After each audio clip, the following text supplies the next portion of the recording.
Gang का एक अहम सदस्य है, जो कि पिछले 5 से 6 साल से पहले अमन साहू गैंग के लिए काम करता था वो व्यक्ति। और वो आज तक कभी जेल भी नहीं गया था, और वो एक तरीके से वाइट कॉलर वर्कर था इस गैंग का, जिसमें वो बैकग्राउंड में सारा मैनेजमेंट करता था और डायरेक्टली क्राइम कमिट नहीं करता था। डायरेक्टली वो फायरिंग नहीं करता था, लेकिन उसका डायरेक्ट इन्वॉल्वमेंट ऑलमोस्ट हर एक्टिविटी में था। पहले वो अमन साहू से भी अराउंड 80 से 90 लाख रुपया वो ले चुका है अपनी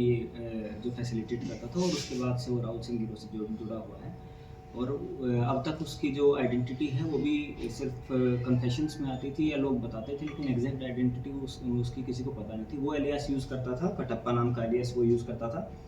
और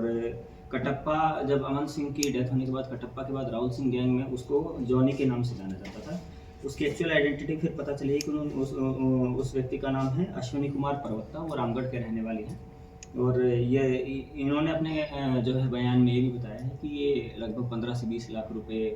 जो ये राहुल सिंह जो गैंग है, इसके अमन साहू के की डेथ के बाद राहुल सिंह गैंग से ये अपनी एक्टिविटीज़ के लिए मैसेज ड्राफ्टिंग और जितना भी जो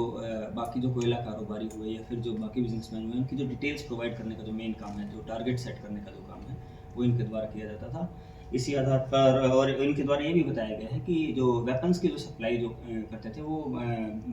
कुछ बंगाल से, कुछ ये बिहार से, और कुछ मतलब एक बयान में जो आया है कि बांग्लादेश से भी कुछ सप्लाईज ये लोग अरेंज करने की कोशिश करते थे,